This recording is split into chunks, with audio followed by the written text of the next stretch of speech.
Good day, ladies. So today we are working on pages 65 and page 66 in the student book. We're finishing up lesson 5. So today we're talking about the different forms of colonial government. So on page 65 in the student book, different forms of colonial government.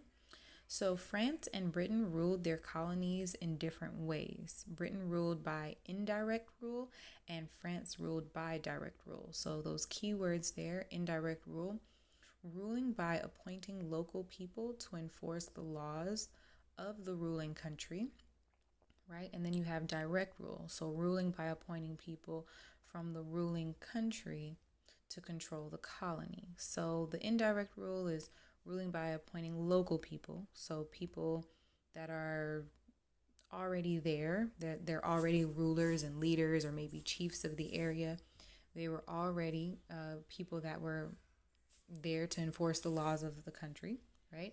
And then the direct rule is ruling by appointing people from the ruling country to control the colony. So they might have sent someone, like for example, Britain ruled by indirect. So Britain had people come in and Britain had people that were already there.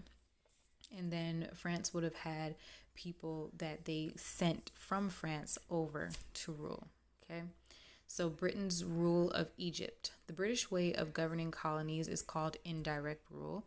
This means that the local rulers in colonies were still officially in charge of their countries. However, the British advisors had a lot of power. It was very expensive to send an army and lots of officials to conquer a country, so Britain tried to get local rulers to maintain control. So in Egypt, British officials advised the Khedive of Egypt, but he was still the ruler, right? The British also tried to buy the loyalty of the countries they invaded. They gave and lent money to the local rulers, and they convinced local people to do things for them. Many British bankers and traders also went to live in colonies such as India and Egypt, right?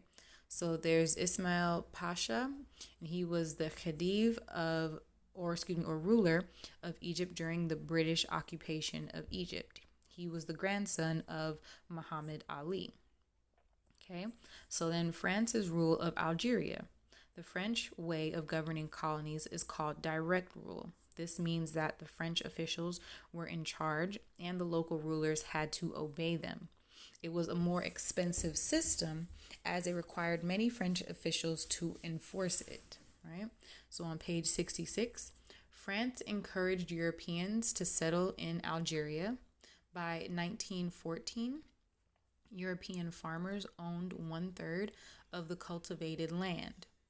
In areas where there were few settlers, so not as many French people that came over there to Algeria, the French army was in charge. Okay? French officials were more powerful than the local rulers, and rebellions by the local people were suppressed harshly. Okay, so these are French troops occupied Algeria. That's what this picture is. So that there gives you indirect and direct rule, the different forms of colonial government on pages 65 and 66. And I will see you guys in the live session. Thank you.